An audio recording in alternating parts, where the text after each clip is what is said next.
guys, welcome to the Tech Room podcast and Happy New Year. We are so excited for the year, so excited to have our first episode, and today with us we have a cybersec guru, and I'll let him introduce himself. Morning, my name is Onsongo. I do a bunch of things. Cybersec is just one of them, but I generally run infrastructure for the group. So I do servers, I do cybersecurity, I do site reliability, just a bunch of things, yes. But cybersecurity is one of them. Yes. Yeah, nice. He does a bunch of things. Hata kama amekataa kusema what things exactly. Infrastructure. I run infrastructure for the group. So cybersecurity server, I make sure servers are online, I make sure the servers are secure, I make sure the applications are running, in a nutshell. No, okay. Yes. That's better compared to you do a bunch of things. Welcome to our podcast. To start us off, as a cybersec guru, what is the one mistake that you see even smart people make? I can't say one mistake. So cybersec is a very interesting field because it's rapidly evolving. New threats are coming up every single day, and it's not just one mistake that I can say people make, but it's just sometimes we believe in machines a bit more than we should. So in as much as we're doing cybersecurity, there's always the human element to security. So just because there's a machine, you have an antivirus and things like that, that doesn't give you the leeway to be to let your guard down, so to speak. Yes. Yeah. Oh yeah, nice. I think we'll jump directly to digital ID. Digital ID has become so widely spread and so popular, especially in the recent years. What's your take on that? What do you think about it? Do you think it's convenient? Do you think it's safer? Why do you think a lot of people are adapting digital ID? So you can look at it from a bunch of angles. So you can look at it from the convenience angle. If I have my ID in a digital form, I don't have to carry physical ID. And the interesting thing is, I think Africa as a continent, we're the only people who are big on IDs. Other people out there do not. I think like the US doesn't have a fundamental ID. They don't have an ID across the US. The UK doesn't have an ID. There are other forms of identification, but are not necessarily an ID. So one of the things that digital ID tries to do is it tries to move the burden away from carrying physical documents to saying that there's a way to prove you are who you are without necessarily having a physical document. That's one. Two, if you integrate biometrics into the digital ID, you now have a slightly more secure system. So now for me to prove who I am, I have to use my biometrics. For example, the system that we've done for a citizen, we have you have to scan your fingerprints, no touch scan. So you scan your fingerprints to be able to validate your identity or your face. Now what that does is that it adds an additional step of authentication. Or you have to, when we look at security, it's like what you know, what you have, and who you are. So basically three things. So it's who you are. Biometrics can match against a database, then it allows the system to authenticate me. One, what I know, so those are things like PIN numbers and passwords and things like that. So in addition, when we add layer on biometrics on top of our digital IDs, we have a situation where it is a more secure system. Now, something else about digital IDs, because there's an issuing body for the digital IDs, they can be revoked. So in case there's a problem with somebody or somebody has committed a crime and people want to just do something about it, they can always revoke that digital ID. So the next time somebody goes to use the digital ID, it will be revoked. And it will not work, which is also a security point of view, because if I keep my digital ID on my phone and my phone is stolen or something happens to my phone, I can go to the issuing body, they revoke that digital ID and give me a new digital ID that I can put on my device. So those are some of the things that, some of the advantages that digital ID gives us over traditional card or paper-based IDs. Oh, okay. Plus something else about that. IDs were from the colonialists, so yeah, it's that as well. Yeah. So you're trying to move away from that. Yes. With, of course, a lot of people adapting using digital IDs and all that, and also cases of identity theft and SIM swaps being so rampant. What would you tell someone to do in order to protect their identity online, especially when they're transacting? Okay. One of the things that I go back to what I said at the beginning. Security is about not letting your guard down. Yeah. If something looks different from the way it looked last week, you should ask yourself, hey, what is happening to this? If a website changes its design, you just don't say, oh, okay, they changed their design and go. Do a bit of background check. You can go online and just ask questions. Did this website change its design? And you'll see what people talk about it. Another thing is I know for the Kenyan market, our cards are all 3D enabled. Yeah. Meaning that for you to use your card, you have to give an OTP for that transaction. Yeah. So try and do your transactions in places where there's a 3D secure option for you to secure your transaction. You talked about SIM swap. Yeah. I know one of the things that Safaricom did is they did I think it's called Hakikisha, the one where your voice is your Password. Your password, yes. So those are things that you can do. So whenever you add biometrics on top of any security, you enhance the security of that system because somebody has to be you. We don't sound the same. You can go and try and in my voice prompt on Safaricom, like, yo, that voice is a bit different. That's not the voice that we had registered. So in everything that you do, it's one, have as many forms of authentication as possible on the transaction. Two, try and layer biometrics. If anything requires you to have biometrics, by all means, have that biometrics or have a second factor of authentication on that transaction just to make your transactions more secure. And then also just use reputable sites. Try and do some research on the site that you're going to use before you use it. Just know that is the site that they're claiming to be. You talked about Safaricom and Hakikisha. It has made me think of, do you think most African countries comply with the cybersecurity maybe acts, or is it more of a reaction?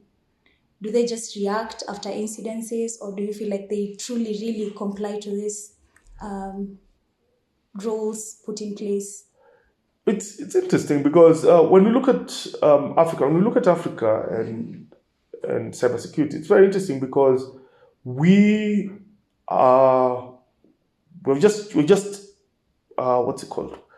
coming to the game late. Yeah. But one of the advantages of coming to the game late is one, we can put our own unique spin on the cybersecurity and the whole security field. Yeah. So what happens is we as Africans, I know as Kenyans, I think one of the reasons why online or things like e-commerce took time to take a foothold in Kenya and why things were done differently in Kenya is we are a trust-based society, a low trust-based society, so to speak. So basically, somebody tells me they're sending something online, the first thing I do is check where is their physical location.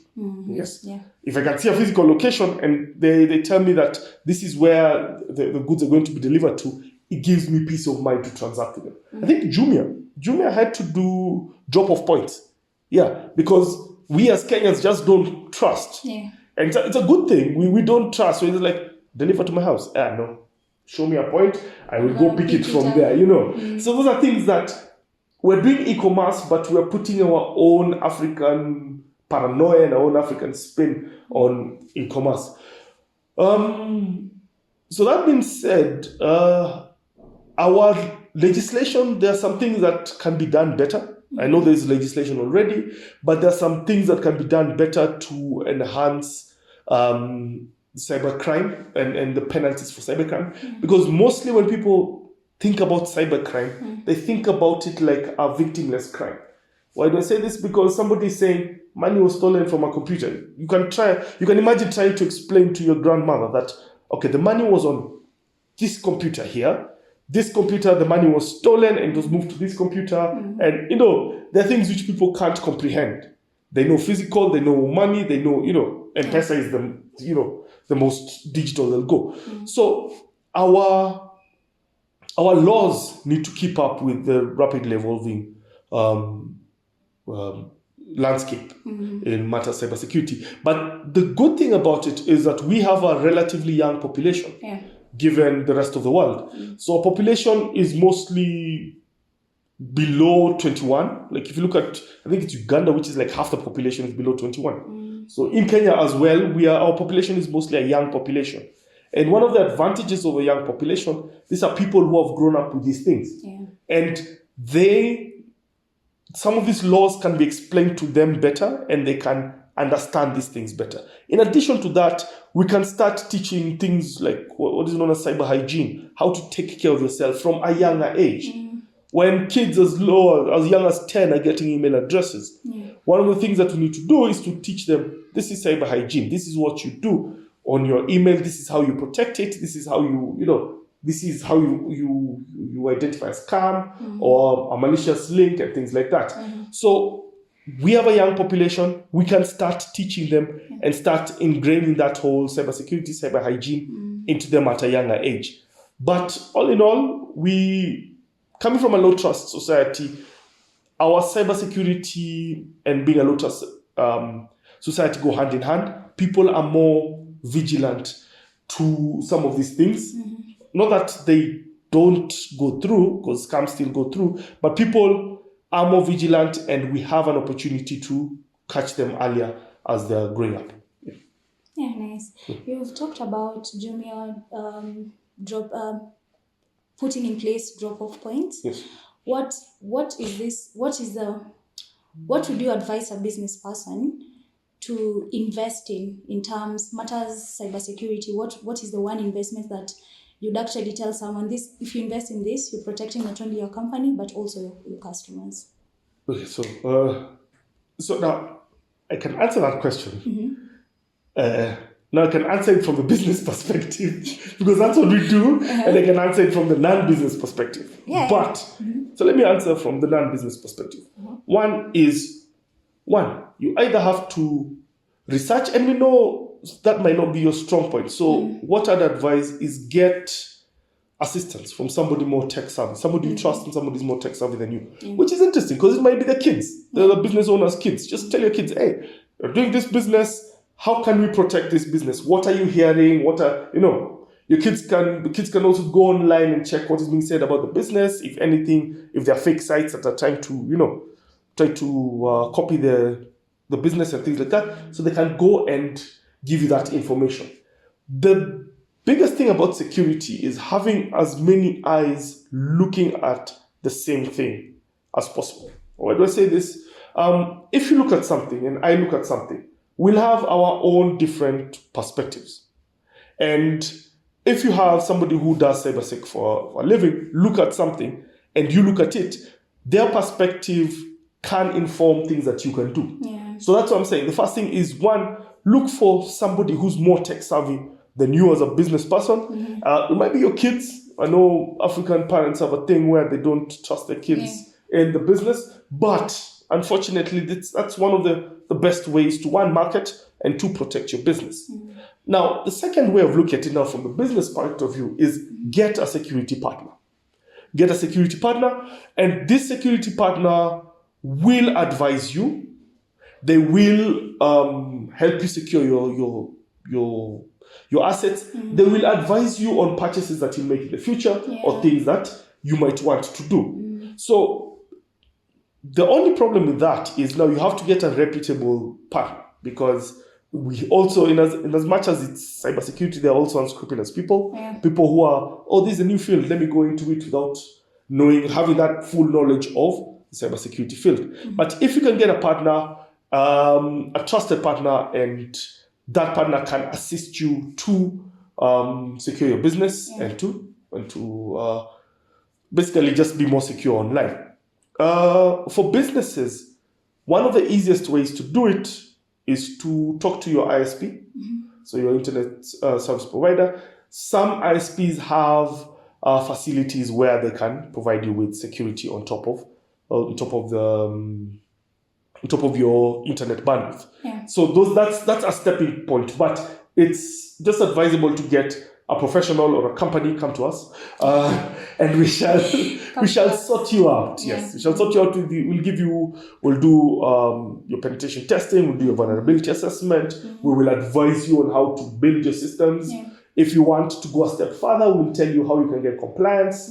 And yeah, basically at a fee, but but we will do that. Yeah. And when we're at it, we can build you software. We can do a lot of things. That's a lot of things that we do. But yeah, that's one of the things that we do. So either talk to somebody more tech savvy, or just go out and look for a cybersecurity professional who will assist you. Yeah, with that. Yeah. Okay. I'm sure you've seen these memes going around of me looking at the IT guy while he's trying to find out why the whole why the whole database has been deleted after clicking a fishy link. Do you feel like a suspicious link? Yes. Do you feel like companies in Kenya especially empower their employees enough for them to not know how to know a suspicious link, what not to do on the internet to not expose themselves and also the company? So I can talk from the company, our company. And so one of the things that you do when you're onboarded is you go through basic cybersecurity training. Yes. And every year, I know you've seen those emails, we send out phishing emails and try and get people to click on them. Unfortunately, some people click. But still, but the thing is, I think we need a wall of shame. But anyway. That would work. Yeah, so the thing is, like, companies need to invest in security training. That's why I say, have a security partner. This partner can come and tell you, okay, we're going to do a phishing test against your people. We're going to send out this dodgy link. It's a fake from HR or from accounts. Yeah. Let people try and see how people will react to it. Will they report it or will they click on it? So companies there's that need for an investment in cybersecurity and training of the personnel that run in the company. Yeah. What do you think digital trust needs to look like for the future of cybersecurity to flourish? Okay. Interesting. So when you talk about digital trust, that means that your digital footprint or your digital persona has to be trusted by people who interact with you digitally. And one of the problems that companies face, especially older traditional companies, is they're trying to move their business online. They're trying to move from the physical business to moving that business online. So you have to build that digital trust. You have to have a way of ensuring that people trust you. Yeah. And so you can do it in a variety of ways. One of the things about digital trust is when we move away from physical, like brick and mortar businesses, to more online businesses, one of the biggest issues people face is, how do I contact that business? So how do I contact that business? How do I get, if I have a problem, is there somebody I can talk to, or is there a way I can get assistance from that? So that is one of the things that a business needs to look at. Now, secondly, we trust businesses based on what other businesses say about them. Yeah. So, for example, if I take take us as the Valuate Group, and if the Valuate Group is in business, a company like Safaricom or Liquid Telecom or IX Africa or a bigger name mentions us on their website, or there's a link to us from their website, that already builds that digital trust by saying that company which we know and we trusts these guys. So that cross-linking and that ensuring that other people who are better trusted than you are mentioning you. Yeah. That is one way of building digital trust. Yes.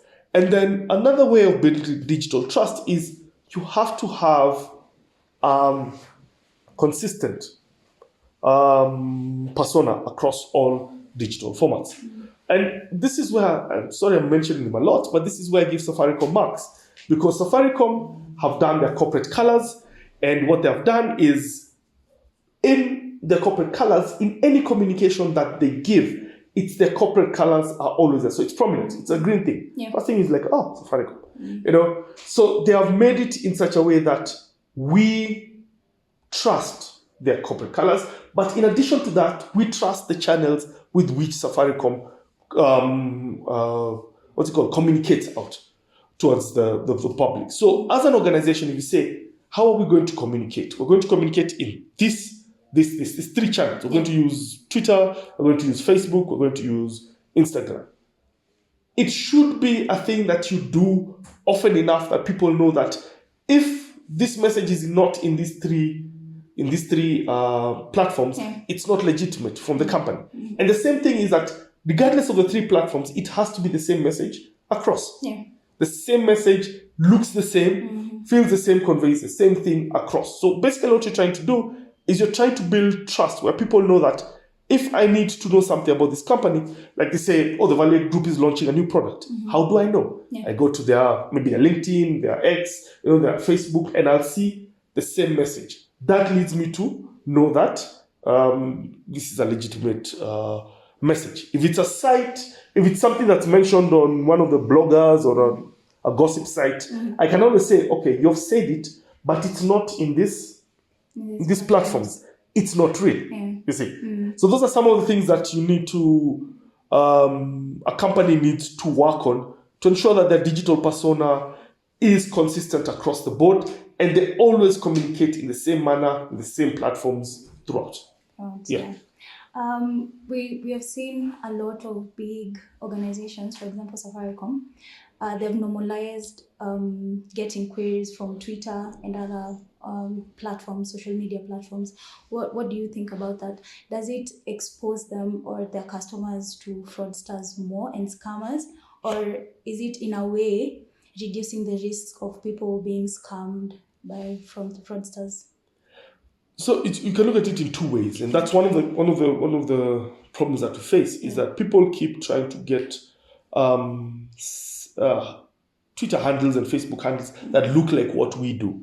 So one of the ways that you can do that is one, get a verified account. Just get a verified account. But on the flip side, anybody can get a verified account. So you need to get verified accounts, but you still need to build that keep its messaging now. Now this is not tech anymore, but it's messaging where people have to put the message out there that the only ways to reach us are this. That is it. And keep repeating that message until people know that when they see something that's off the norm, they'll be like, this is not what this guy say. And that starts from the start. And it's better for newer businesses because you have an opportunity to build your digital persona easier than a bigger company. Yes. You see, if I say Safaricom Nairobi Care, you see that if somebody is not very keen, they can fall prey to that. But if I say I am a company and these are my social media handles and this is how I'm going to be communicating to people, that makes it much safer for you because we cannot run away from social media. Social media that's the way to go, and it's a very nice way of reaching a lot of people, especially when people start organically retweeting and talking about your company. That spread you can buy bots and stuff, but you can't pay for that original growth of a message or spread of a message. So yes, we still need to have people use social media, but it needs to be in a way that is trusted, and guided. And then one of the other things that we can do is we can go and look at social media and try and look at social media and see if there are any sites that are impersonating your site, and then try and see what can be done about them. So again, that's one of the services that we offer. But at a fee, of course. Important. But so that's one of the things. Social media is a way to go, but how you use it and who uses it, and those are things that you need to look at and make sure Yeah. that you're safe while doing it. Okay. As we finish up, a lot of people don't know how to follow up cyber crimes. For example, someone steals my identity, withdraws cash from my account, but then I get tired of following up because it's online, and I feel like it's just tiresome. What would you tell people are the right channels to handle such situations? Okay, that's interesting because the police should have a cybersecurity arm. I know about that now. I know about it from a company perspective, so I know what companies can do because there are people like NC4. NC4 is a coordination of cybersecurity entities in the country, and that's a body that can help you with your problems. More often than not, your service provider should be able to help you. So in this case, like if you're using Safaricom, Airtel, they should be able to help you, and they should be able to give you guidance on what to do. DCI also help. They help because they have an arm that deals with cyber crime. So you should be able to report to them, and they should be able to assist you going forward. But as you say, people get tired. That's why I say sometimes talk to somebody who's in the field, like us, or me, and then we will do that for you because we do it on a regular basis. So we can assist you, or we can point you at the places to go and just say, this is what you need to do. You need to do a report. You need to do this. This is how you secure your devices. This is, so we can tell you the steps that need to be taken for you to recover from an incident. Okay. Now to our last question. Yes. What excites you the most about the future of cybersecurity? Excites or scares? but okay, AI assists. AI excites me because AI allows us to do a lot of mundane tasks much faster, much easier, and especially repetitive mundane tasks. It allows us to set up agents and give them work to do, and then they return back responses to you. Then from those responses, you can make a decision. So for cybersecurity, it's about one, identifying trends, and two, identifying anomalies. So one of the things, again, AI can help us with the identification of trends and the identification of anomalies. So I'd say, AI is a good thing, but within limits due to the nature of AI, because AI is a good and a bad thing. It's a double-edged sword. It has leaked a lot of company information. We have people who upload company information and tell AI to do something with it. Once you upload that company information, it's out there in the world. The next time somebody asks a question, because it has been used as training data, it will give them back that company data that you have uploaded. And so there needs to be a bit more scrutiny on what we ask our agents to do, or the type of agents, or where our agents are located. But AI it's one of the things that excites me. Just before we finish. Yes. We call those people. The last question. Just finally. before we finish, Yes. you've mentioned AI. What is the scariest cyber trend that you feel like AI have? Deepfakes. Deepfakes are pretty frightening because somebody can take my face, can take how I talk, my mannerisms, and do a video about that. And the more powerful AI gets, it means it can be able to do it in real time. So now that becomes an issue. It means that AI can join a Teams call or a Google Meet, something, and then do something or say something that wasn't from me. Now to our next segment, we're going to play a game with Onsongo. I also don't know what the game is. Okay. Audrey is going to guide us on which game we're playing.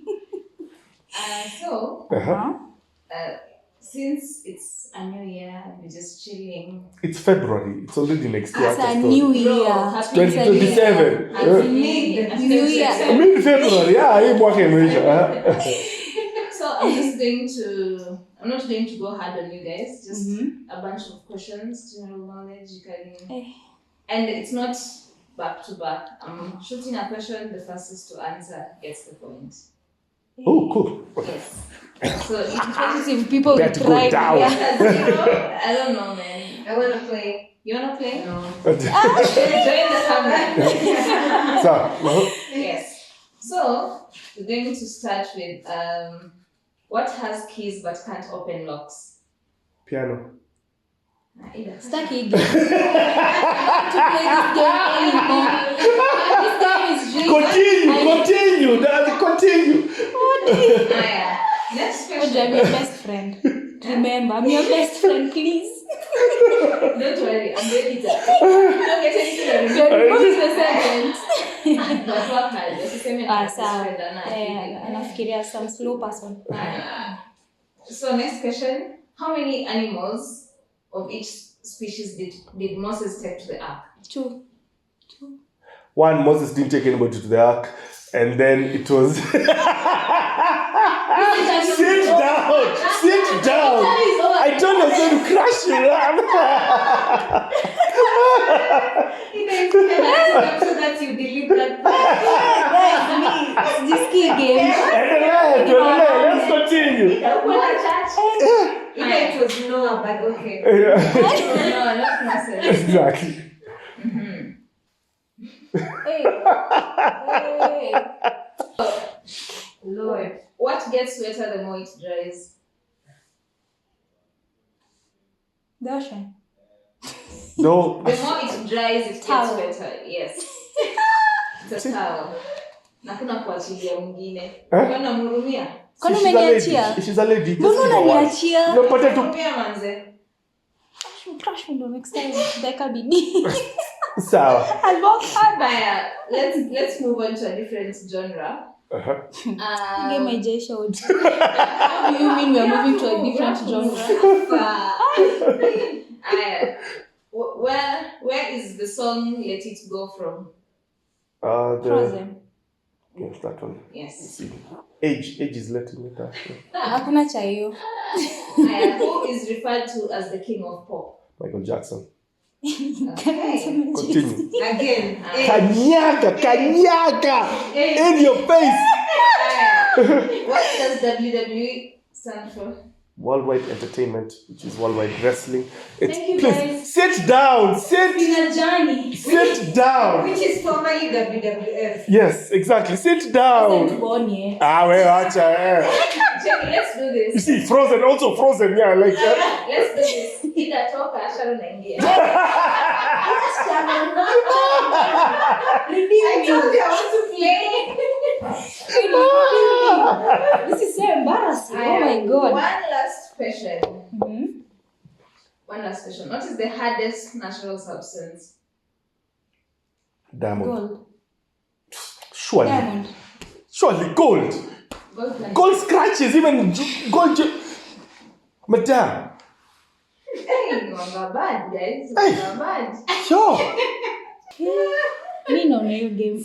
Defeat. That's you. Huh? Help say you. Anyway, good game. Good game. Madam, I watched the flow with you. I don't care. Ulipata tu towel. Na Frozen. Na Frozen mbili tu. Ni total. Hey, you're Out of 8. Watch out. Oh my god. First of all, he's older. Those questions are for old people. And yeah, I'm not an ageist though. Thank Your you grandfather defeated you. I'm just saying. Just putting that out there. Grandfather. As you should. Grandfather. If you hadn't, Grandfather. He's lived longer, you should know. you should know these things. Audrey, you too. You too, Audrey. Okay, bro. Okay, anyway. Thank you guys for joining us on our first episode of the year. See you on the next one.